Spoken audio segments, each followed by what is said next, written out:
मौसम ने बोला लेके आने के लिए, मैं लेकर आया और ये बोला है कि क्या बोला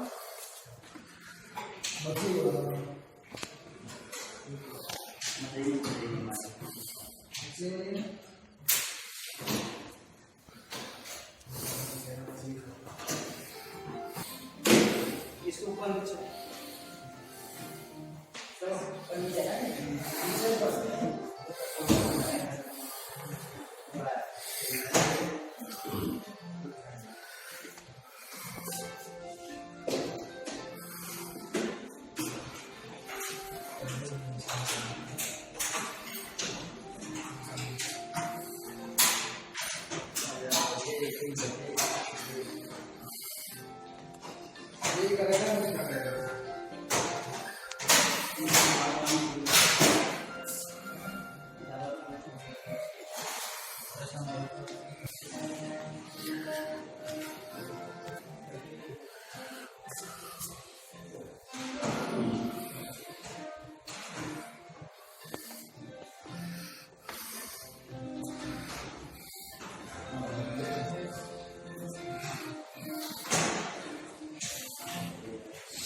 ऐसे लगाने ऐसे ही लग सकता है।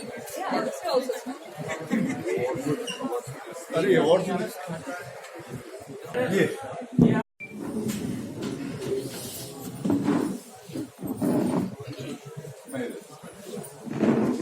सर इधर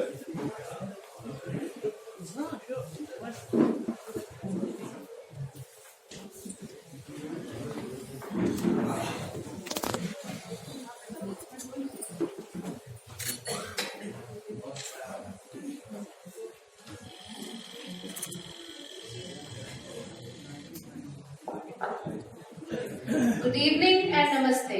Honorable Chief Guest Shri Ranbir Kaleka ji, eminent painter, Shri Ranbir Kaleka ji, Padma Bhushan and President AIFACS, Professor Bhiman Das ji, Padma Shri and Chairman AIFACS, Shri D.S. Adkari ji, Treasurer AIFACS, Shri Krishna Oja ji, Chairman Exhibition and Program Subcommittee, members of AIFACS, artists, art lovers and friends.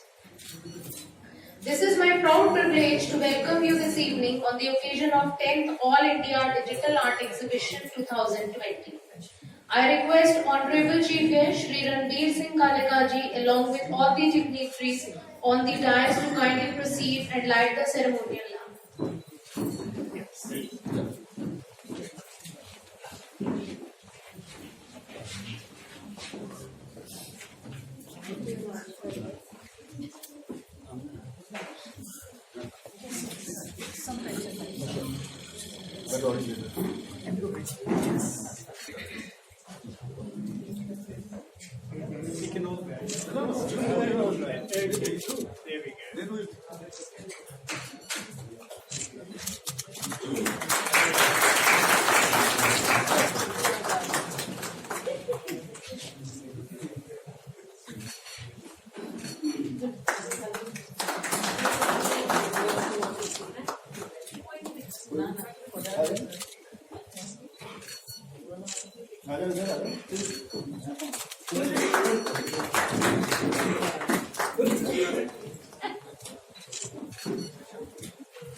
I request Professor Bhiman Das ji to present bouquet to Shri Ranbir Kaleka ji.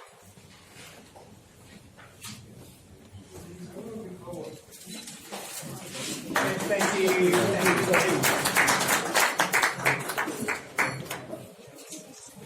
I request Shri Ranbir Sutaji to present Ang Vastra to Shri Ranbir Kaleka ji. Sir.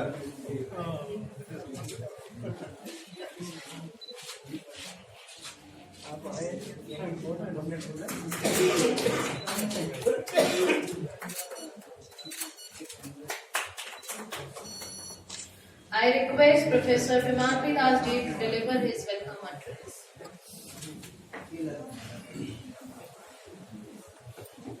Good evening.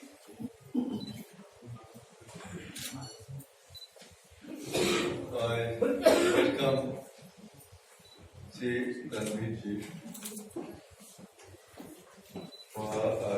for inaugurating this 10th All India Digital Art Exhibition to our country.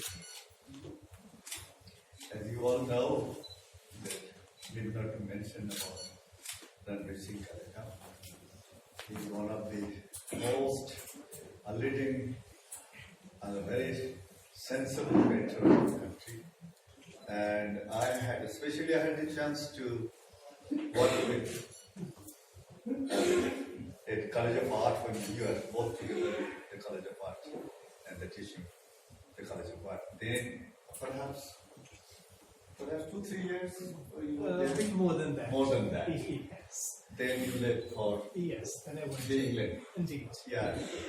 So since then we knew, we all knew that we is the most sensible painter. On behalf of the AIFACS, I am giving my heartiest thanks to Ranbir ji for his sincere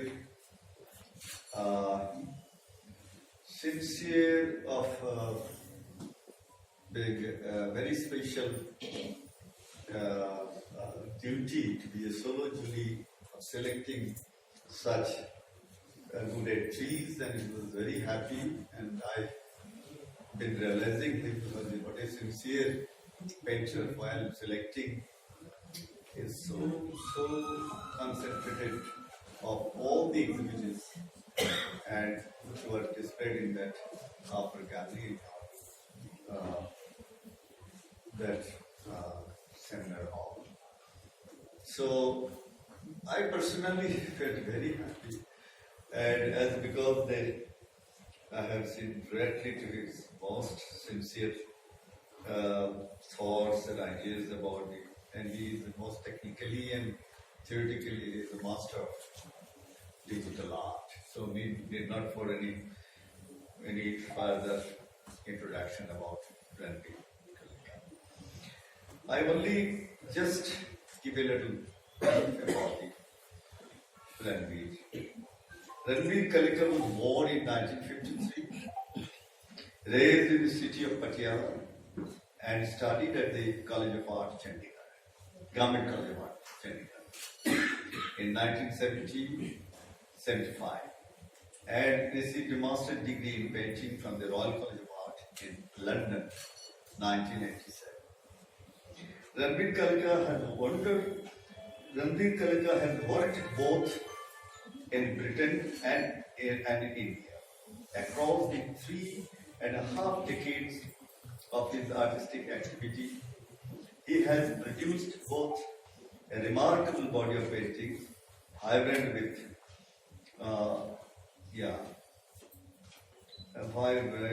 an epic disquete, as well as a body of transmedia works that combine conceptualist with the calibrated opulence of image. That's the quotation from the eminent art critic Ranbir Kaleka.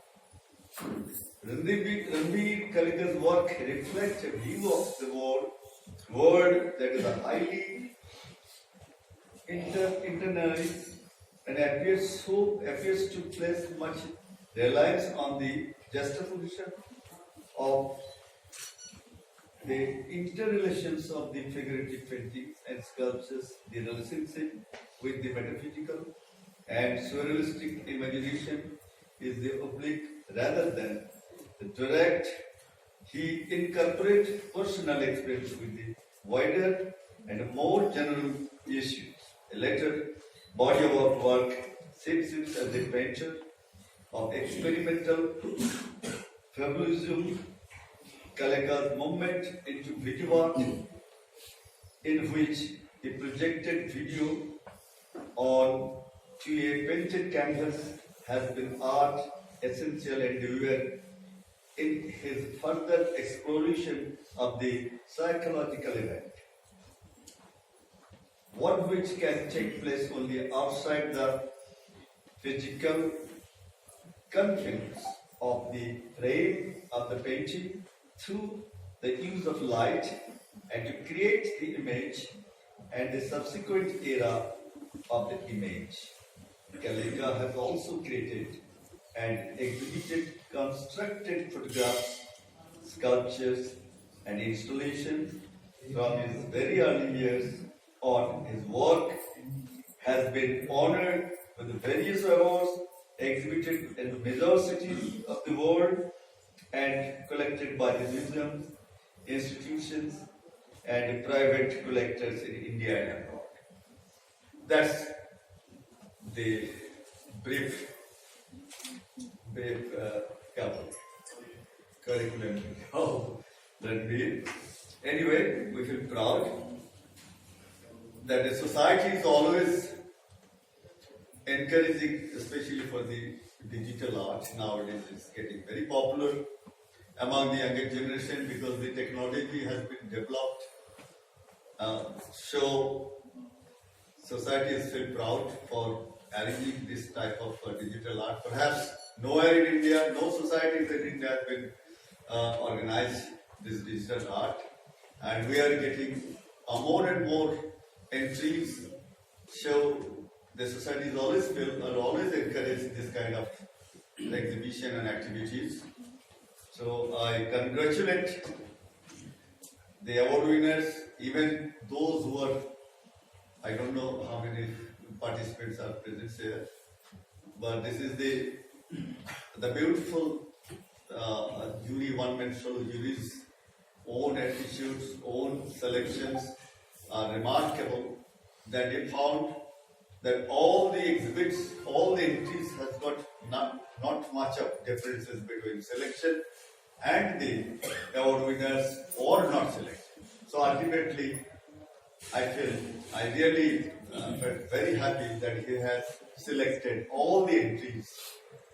That is his a noble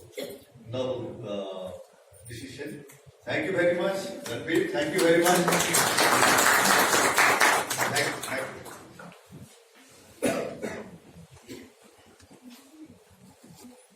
Now I request our chief guest kindly release the catalogue of the exhibition.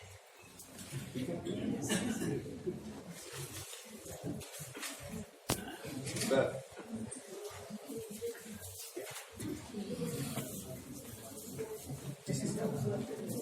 Sir.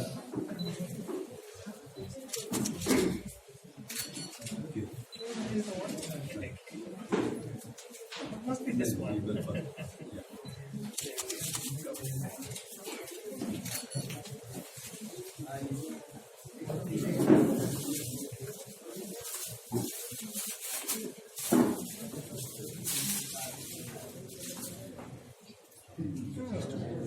Okay, yes, there we go. And here is the gist. Yes, anyway.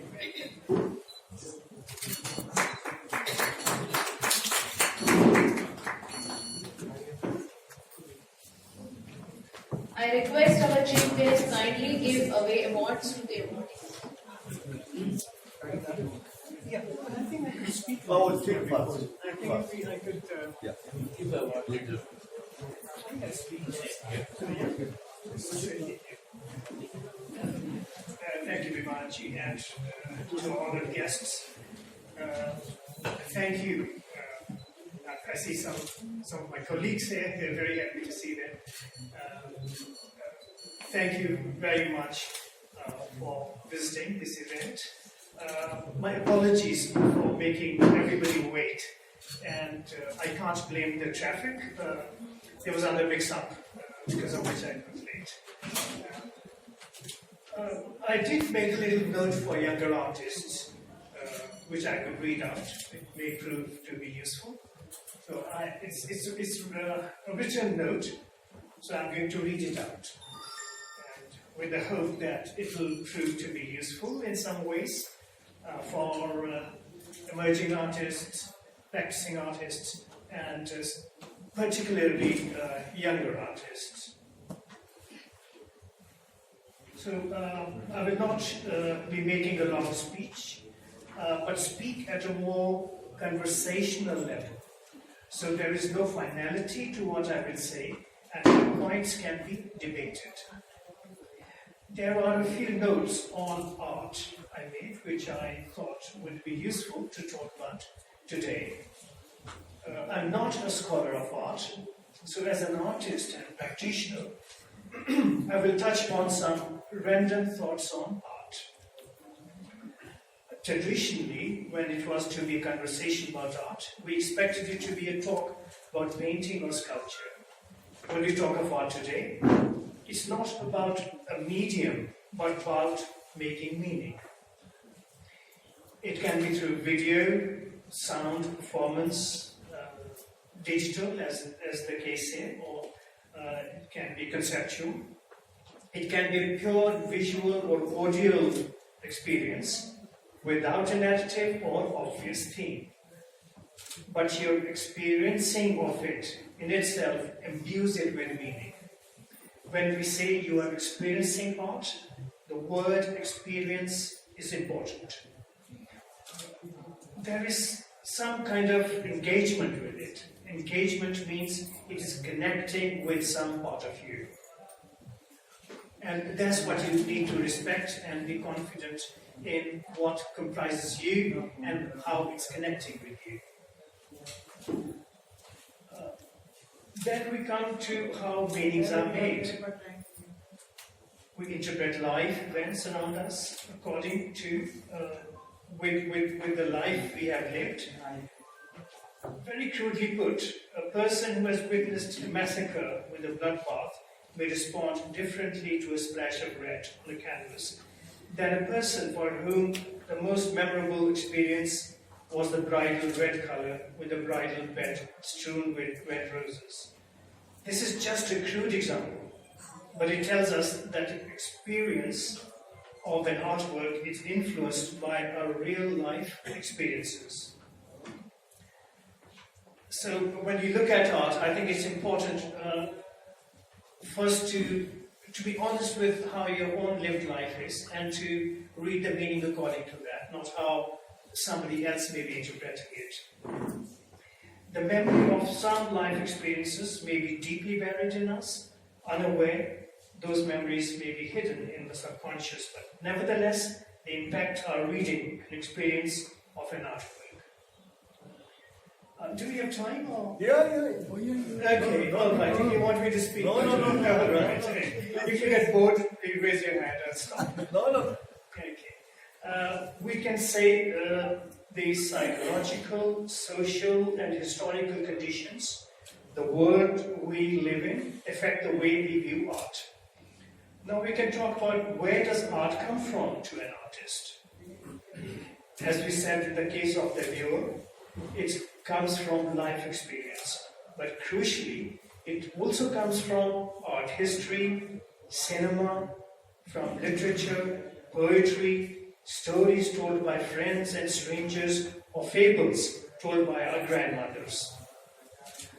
What impacts artists is also the current state of affairs, the situation around us, as most of us are increasingly aware how the state functions affects all of us. It has a bearing on our fears and on our dreams, and that will affect what we make, whether it's abstract or representational, realistic, whether we are making music, sound pieces, or digital art. So which get reflected in our work, whether the work is presented as an abstraction or as a representation. This is true both in the making of the work and the reading or understanding of it by a viewer. We can talk a bit more about interpretation, and these are not necessarily my original thoughts alone, but of various other writers on art. Now we can say that every reading of a work of art is read and interpreted from a deeply personal level. Then there are some difficulties involved as well. It is difficult to tackle such questions as, can an interpretation be true or false? Valid or invalid? Can we have an infinity of interpretations? On what grounds can one justify excluding any one interpretation? Now these are things for us to consider. There will be no clear answer, but it's good to keep these questions in mind, or these paradoxes in mind. Some people say that every perceptual act is shot through with interpretation, because there is no innocent eye. So we can't look at anything without our mind assigning it some meaning. See, our brain doesn't like not understanding what's out there. We know the famous story of seeing a rope in the dark, and our brain says snake, because our brain always will give meaning. Put a black painting, but keep looking at just the black, and your brain will give you some meaning. So our brain hates not having a meaning. It assigns meaning to anything. That's why we see ghosts in the dark or whatnot. There is the first look at the work of art, and then there is a reflecting upon it at a leisure. A meaning of a painting does not lie only within its frame, but outside it as well. When we walk away from it, it continues to work on our mind and feelings. So there is this grey area in art. There is this meaning which what art does most wonderfully, which in words poetry does, certain kind of fiction does, that it creates a grey space. A spoken language has developed with knowing just black and white, which means do not touch it, it is hot, it will burn your hand, and this is cold. But within that, there are degrees and degrees and degrees, and art operates well in that unknown degrees, in those spaces which have no definite finality. So that's what makes our imagination flow, that's what allows freedom to imagination, because the area there is not telling you what it is. It's not black or white. It is, for convenience, let's call it the grey space. And the grey space is a fecund space. Evaluation of a work of art is different from its interpretation. Evaluation and interpretation are two things. To interpret is to respond in thoughts and feelings. When we look at a work of art, we might think thoughts and notice feelings. What is this object or event that I see or hear or otherwise sense?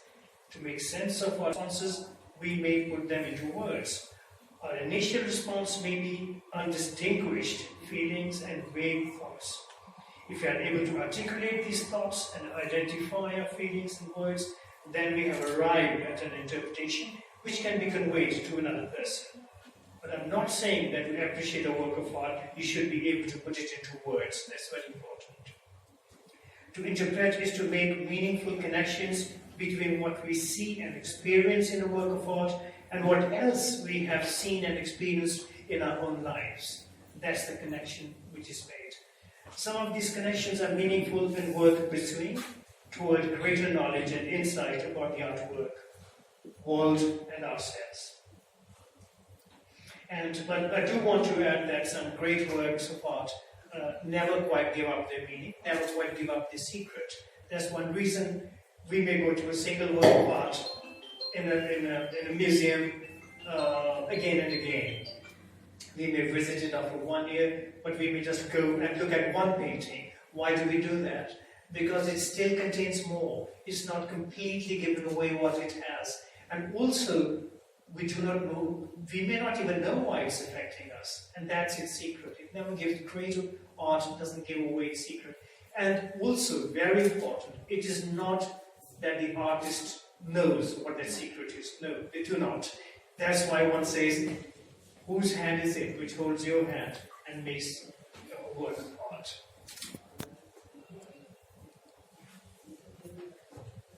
So I'm emphasizing here on feelings and so on. As we talked about how feelings are important, I will end with a passage written by Henry Nelson Goodman. He was an American philosopher who has written on aesthetics. Emotions play a central role in interpreting works of art and in understanding the world.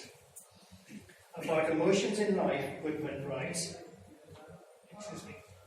in daily life, classification of things by feeling is often more vital than classification by other properties. We are likely to be better off if we are skilled in fearing, wanting, craving, or distrusting the right things, animate or inanimate, than if we perceive only their shapes, sizes, weights, etc. About emotions in interpreting art, Goodman writes, the work of art is apprehended through the feelings as well as through the senses. Emotional numbness disables here as definitely, if not as completely, as blindness and deafness. Emotion in aesthetic experience, repeated, emotion in aesthetic experience is a means of discerning what properties a work has and expresses. There's another quotation, a brief one. Israel Scheffler, another philosopher, writes, emotions are intimately tied to our perception of the world. So do not be afraid of your emotions. Use your emotions to read a work of art, and as well as to make a work of art. Of course, there are other skills and so on, which are visual, which are through looking at art again and again, which will refine what is put on canvas or paper or made digitally on a computer. Reading our feelings and reading the works of art are, in general, virtually inseparable processes. Talking of emotions, we can talk of how does an artist know that a work of art is finished, that a painting is finished. The best way, I think, is to see if it feels right. Feeling is a very complex process. It's the result of a lifetime of real lived experiences. In a week where there's no other way of knowing, because it's very complex to know when a work of art is finished. When you feel it with your whole body. But when you feel it, now how are feelings made? Feelings are made with a lifetime's experience. So there's trust. That something feels right and something doesn't feel right when you're working on a painting or any work of art, be it video or whatever, or be it cinema. So you might say the painting doesn't feel right. It's a deep instinct which is working here. We have to trust these feelings which can't be articulated in spoken language. I believe any learned methodology will allow us to make only presentable works, but it's only trust in one's own instinct and feelings which would produce noteworthy artworks. I have finished here, but I'll finish with another little story. It's a poem written early part of the 20th century. I think it's quite beautiful. It says, 20 men crossing a bridge into a village, or 20 men crossing 20 bridges into 20 villages, which means each person reads a work of art on its own. Each person crossing that bridge owns that bridge, defines that bridge, and the village, what's the first view of the village, what's the understanding of the village, is that personal interpretation, personal view. The village is owned by each person who crosses the bridge. So I'll read it again, it's quite beautiful. 20 men crossing a bridge into a village, or 20 men crossing 20 bridges into 20 villages. One last line. Or one man crossing a single bridge into a village. It's the same thing. Thank you very much.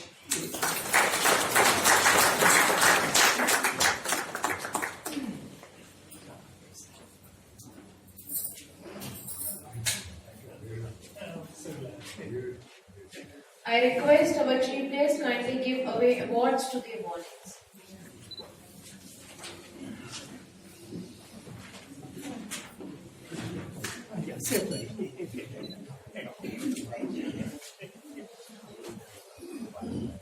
Oh, there's something else I want to say about awards. Sorry. Something which I want to say about awards. Because all this while I did speak about how, something again very beautiful about artists, about what we do, is we can't measure it. It's very different from athletics. I love athletics, I watch athletics. But you can jump, 1 millimeter higher than the other, and you win.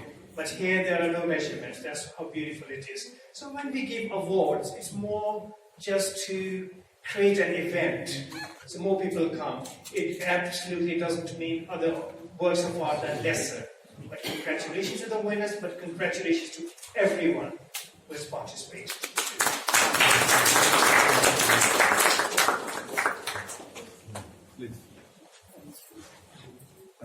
First award, AIFACS Cash Award of ₹25,000 awarded to Ms. Abha Singh from New Delhi for her entry and title.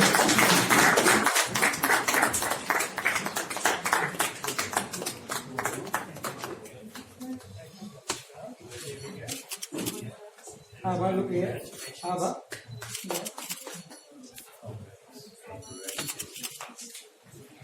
Next award, AIFACS Cash Award of ₹15,000 awarded to Shri Avinash from Jalgaon for his entry Q.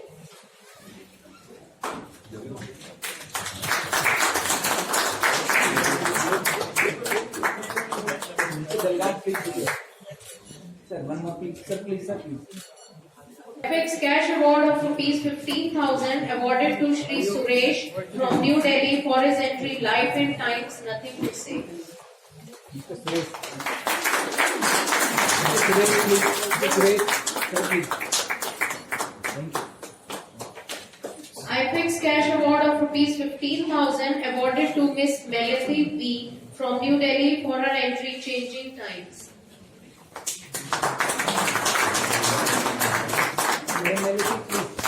Madam Melody, please. Sir, please. Thank you.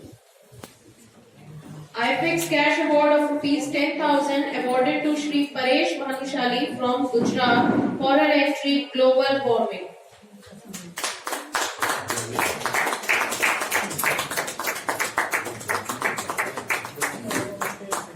Mr. Paresh, please. Thank you. AIFACS Cash Award of ₹10,000 awarded to Shri Lavleen Verma from Hoshiarpur for his entry I Am the King.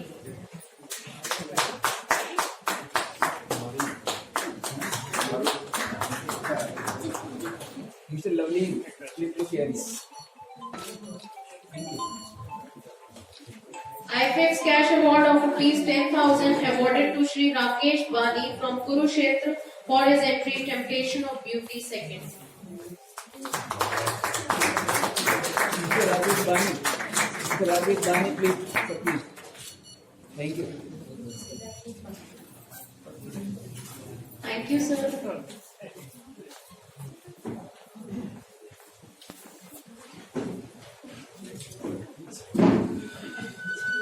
I request Shri Ranbir Kaleka to speak on this occasion.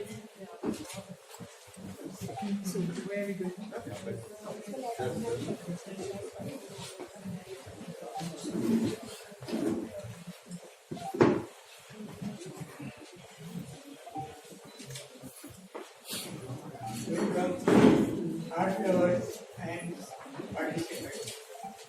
I congratulate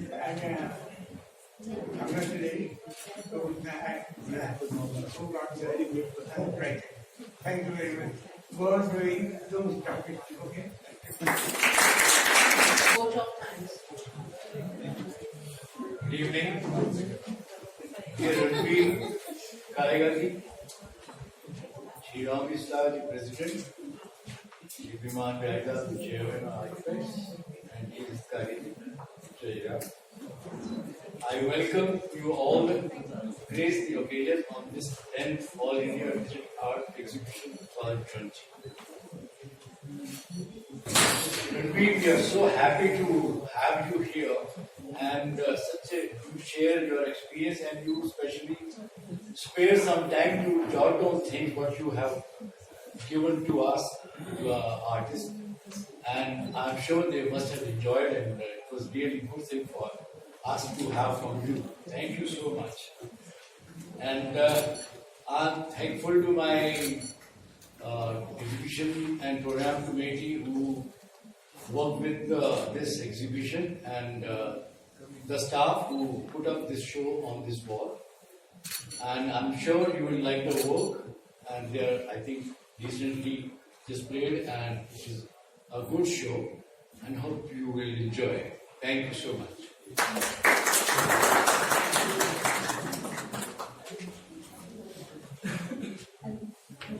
Thank you, sir. I request all the awardees kindly come forward for group photograph with our chief guest and all the dignitaries.